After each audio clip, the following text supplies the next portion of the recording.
চোরের সাথে একসাথে ইফতার করতে আসি, শুধু একচুলো চুরি করতে আইসে এখন তারে টুপি পরাই দেবো, কারণ সে আলোর পথে আসতে হবে। তুমি শুরু করো সবাই, বিসমিল্লাহ বলো, বিসমিল্লাহ বলো। কথায় আছে চুরি বিদ্যা মহাবিদ্যা যদি না পড়ে ধরা, আর চুরি করে ধরা পড়লে এর পরিণাম যে কি হতে পারে তার নিশ্চয়ই বলার কোনো অপেক্ষা রাখে না। সাধারণত চোরকে উচিত শিক্ষা দিতে ওরে পিটুনি দেওয়ার পক্ষেই থাকেন কম বেশি সবাই। তবে এমন যদি দেখা যায় যে চোর ধরার পর রীতিমতো তাকে আপ্যায়ন করে খাবার খাওয়ানো হচ্ছে, কোনো ধরনের মান না দিয়ে, এমন অভাবনীয় ঘটনাটির ভিডিও এবার ছড়িয়ে পড়েছে সামাজিক মাধ্যমগুলোতে। মানে না মেলে ভালো হওয়ার পথ দেখাচ্ছে এটা।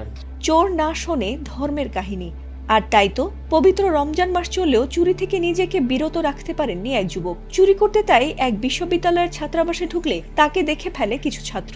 এরপর তাকে ধাওয়া করে ছাদে নিয়ে গেলে সেখানেই ছাত্রদের হাতে আটক হন তিনি। কিন্তু সেই চোরকে ধরে এনে কোনো রকমের শাস্তি দেয় না ছাত্ররা, উল্টো ইফতারের সময় হয়ে আসায় চোরকে নিয়ে ইফতার করে দৃষ্টান্ত স্থাপন করেছেন কয়েকজন তরুণ। ভাইরাল হওয়া ভিডিওতে দেখা গেছে এক যুবক বলছেন, রমজান মাসে চুরি করতে আসছে ছোট ভাই, ওকে টুপি পরায় দেব যেন আলোর পথে আসে, এই বলে চোরকে টুপি পরিয়ে দেন তিনি। এ সময় বাকি তরুণদের মধ্যেও বেশ উচ্ছ্বাস দেখা গেছে। এরপর তাকে বলা হয়েছিল শুদ্ধভাবে সূরা পড়ে শোনালে তাকে ছেড়ে দেয়া হবে।